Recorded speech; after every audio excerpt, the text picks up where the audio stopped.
welcome to another episode of Song of the Week. My name is Chaz from We Play Good Music, and today we'll be talking to an American indie rock band. They're called Sarah and the Sundays, and their song is called Moving On.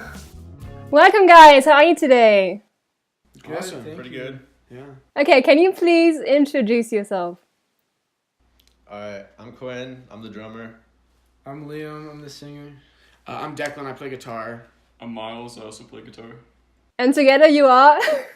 Sarah and the Sundays. So how did you meet? How did you start the band? How did it work? Yeah, so me and Declan have been friends all our lives. We started playing in high school, just started playing together, making music and stuff, and then we met Liam in a guitar class our sophomore year of high school, and he started singing, we started writing some more songs, and then Quinn joined us a couple years ago to play drums. Wait, how old are you right now? We're all 18. I'm 19. So you're in college, or what do you do? Yeah, we're in college. Yeah. What do you study?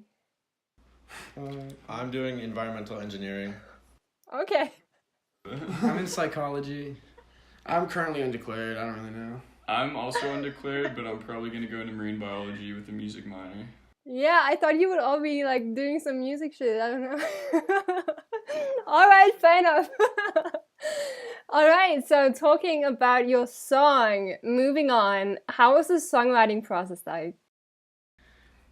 So that song, typically one of us will come up with a little part of a song, you know, like a guitar part or a melody or some lyrics or something, and then we meet and kind of bring it together. So that was a song that I started just on the guitar. I wrote the chords, and I wrote the first verse, and then I sent it to Declan, and he came over, and we built it up from there and wrote the rest of the song, and then, just made it up. Yeah, so I do most of the production on that song. So after he originally sent it to me, and I was like, whoa, this is really...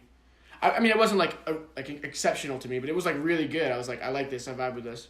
So then we were thinking like, what's the vibe? We were thinking like electric guitars, some sort of like, you know, like groove. And that's where Miles came in, because I was playing the electric guitar, the groove part, but then when he soloed, that sort of brought the whole song together. So that was sort of the process. We just sort of threw like lyrics on top of the chords, and then just threw a couple things over it, and it was like done. Lyrics though, is it about someone special? Yeah, that's a funny question. People, I wrote that song in a way that it made it sound like it was about somebody, but it was really about me just not wanting to go to college. And I just kind of hit that a little bit, but yeah, so I get a lot of people comment on like the music video or things, and they're like, "Oh, who's this about?" Like, she obviously broke his heart, and I was like, "No, I just don't want to go to college." So heartbreaking. It's so dope. But is it like your first big song? Like it's the first song that you have a music video for, right? Yeah, that song really changed a lot about our audience and kind of our reach.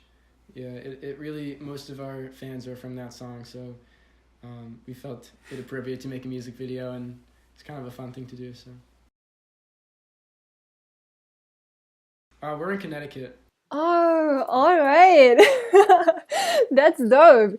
What's your future plans? Are you planning on making similar sounds to Moving On? Yeah, we try to kind of change it up with every song we make. Yeah, we haven't really like defined a genre yet. We're kind of just experimenting and making new things. So we'll definitely end up making more songs that are in the same vibe or same genre as Moving On, but How many songs have also some other you things released since Moving On? Three. Yeah, so we're working on a bunch of different stuff, but definitely some of them will be that vibe as well.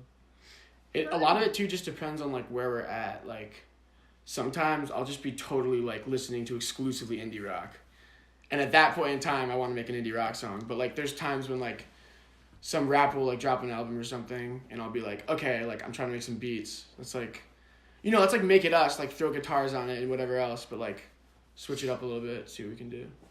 That's dope. What about the music video? I saw it. It's super weird. Like, what was the thought behind that?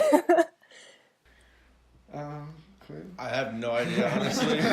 We just kind of like thought of something and then went with it. Yeah, pretty much. It was a very long writing process. Well, I mean, I remember personally, we started it a while. We planned it for months, and like in the beginning, we were sort of like, what do people think of the song? Like, how does it resonate with people? Because you write a song one way, but like other people will take it a different way. So like a lot of people have been like sort of like say, like in our school and stuff who would like listen to it. They've been like, oh, like who's it about? And so that always sort of implicated that there was like another person involved. And so like I sort of remember it being like natural to have there be like some sort of love interest, but we also wanted to make it like really strange and like not really make very much sense. But yeah, that was the basic idea, I think. Nice. Who was that girl though? That's his girlfriend. But you were not the guy that was like, you know, what was this about? Wait, were you driving the car? I'm so confused. No, that was our friend Mason. Yeah. I was sitting in the back. That was the owner of the car, actually. Because she was like right next to him and she was like all in love and why? It's kind of confused. It's kind of a confusing Do you want to plot. explain the plot of it? I can try it. Yeah, I okay. just can't from my It's basically throughout the music video, Mason, who's the one who's driving the car, he's very like non-emotive, and he doesn't really seem to have any interest in like what we're doing or anything. Which was like meant to be fun. It was just driving us It was places. kind of purposeful, yeah. And so the whole diner scene where I do that creepy look and write the note, we're trying to make it seem like I'm looking at her and she's looking at me, but in the end it turns out that she was actually looking at Mason the whole time, and when he came back to get his car, she saw him and he just went with it. He was like, okay, I guess that's fine. So he just goes with her and steals the girl. Fair enough. Okay, what are your biggest inspirations? Me personally, I'm kind of a blues guitarist. So I'm big into Stevie Ray Vaughan, Jimi Hendrix and stuff. And I try to translate that into my playing in indie rock, which is an interesting fusion for me. Yeah. Okay. So I grew up on like 60s rock. My dad loves like the Beatles, like the Rolling Stones, all that. So I like grew up on that, and then I sort of had like a weird indie rock phase when my sister liked indie rock, and then for a while I was sort of confused on what I liked. But I really like have taken a lot of like acoustic inspiration from like Mumford & Sons, just like the way they use their instruments. And then I also sort of got into this guy named John Bellion, who's like a really crazy producer and songwriter, and has just like amazing control over what he makes. So that was sort of for me like what drove the kind of music that I like to make. Yeah, I grew up listening to a lot of Steely Dan, a lot of Dire Straits, and I don't necessarily know that translates into the way that I write music. I think that's more what I listen to now, which would be bands like Peach Pit and Vance Joy. Just some people who make, like, I'm really into melodic, interesting melodies and stuff like that. So bands like that really influence me. I've pretty much been playing jazz since like 5th grade at school. So most of my playing is influenced by that. I like to listen to a lot of indie rock, so that also influences a lot of my playing. So it's basically just a mix between jazz and indie. That's dope. That's a wild mix, you guys. I guess I better stay moving on from better days. I miss my better ways. Wish I never saw your face. That's okay. Hey, I need some fire. I need you with that one desire. I wanna see you take me higher. I must have known I'm not in a fire. Glad to see you shine. I'm sick of all the repetition. What happened to the new edition? It's crazy how the blood is thickening. I guess I better stay moving on from better days. I miss my better ways. Wish I never saw your face. But that's okay. Hey. Hearts are burning. Can't you see my chest is churning? But I can see that yours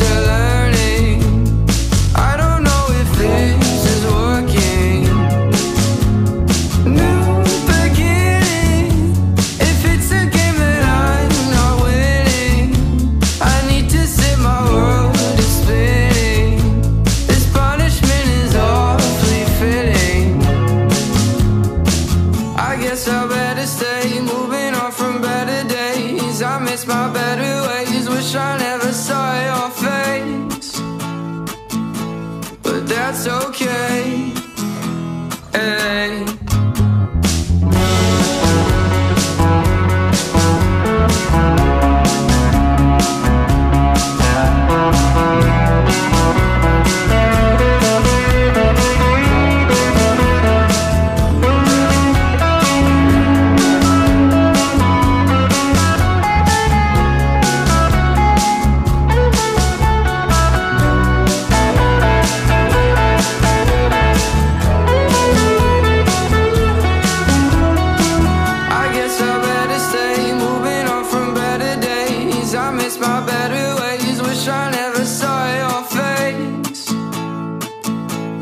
That's okay. Hey.